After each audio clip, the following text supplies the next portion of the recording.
Welcome to the Alpha IQ Institute's video learning module. In this medium, we'll explore concepts from Chapter 4, Chapter 8, and Chapter 12 from the 16-chapter PhD-approved curriculum devoted to teaching you how to gain more successful interactions with women. A lot of dating coaches and theorists in the field of male self-improvement will score millions of views on YouTube discussing the quote-unquote what, and maybe even sometimes the quote-unquote why. However, the Alpha IQ program will go even further and discuss the who, what, when, why, and most importantly, the how. You see, our core tenet is this.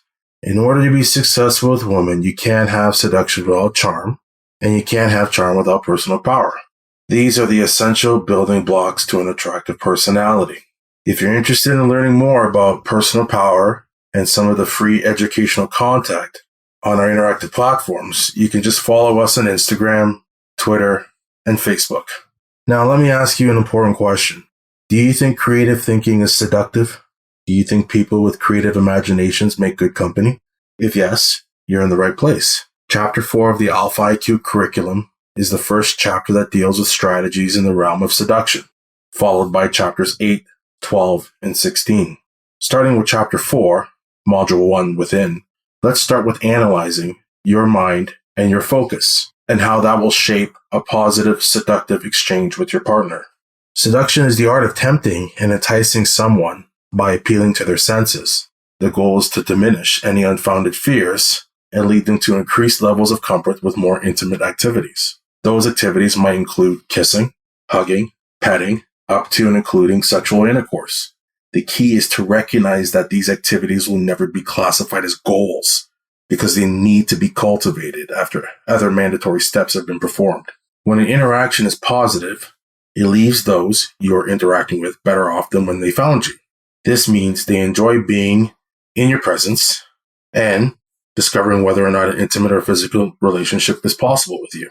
Humans instinctually strive to achieve intimacy because it fosters deeper connections with others, which is the basis of a fuller life. So intimacy with another is a natural occurrence that you can learn to foster in this lesson via 3 easy steps that will work to sharpen your mind and your focus during the buildup of an intimate exchange. 1. There is no single magic phrase or sentence.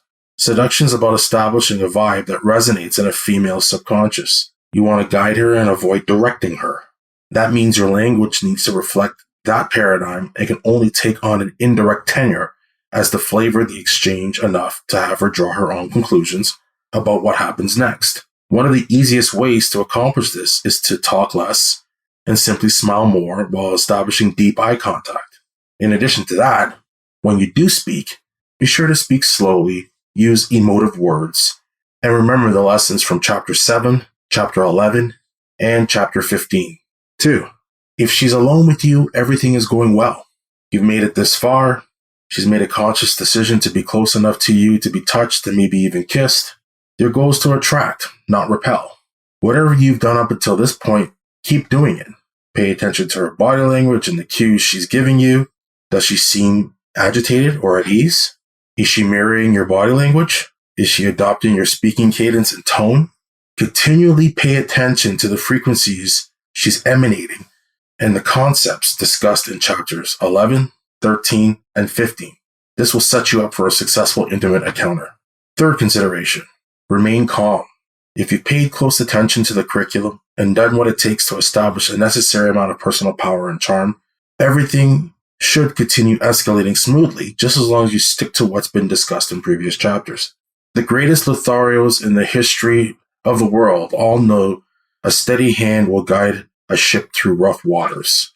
Wilt Chamberlain, Warren Beatty, Casanova, or the great Umberto Bilio all have this in common. Calmness, via a Zen-like state of unflappability, reinforces the confident persona you established in Chapter 1. It also works to reassure that the lady in your company didn't make a mistake choosing to be alone with you. All right? That's it for today's module. We'll see you soon when we re-engage some additional Chapter 4 concepts in module number 2. Love and respect. Morpheus.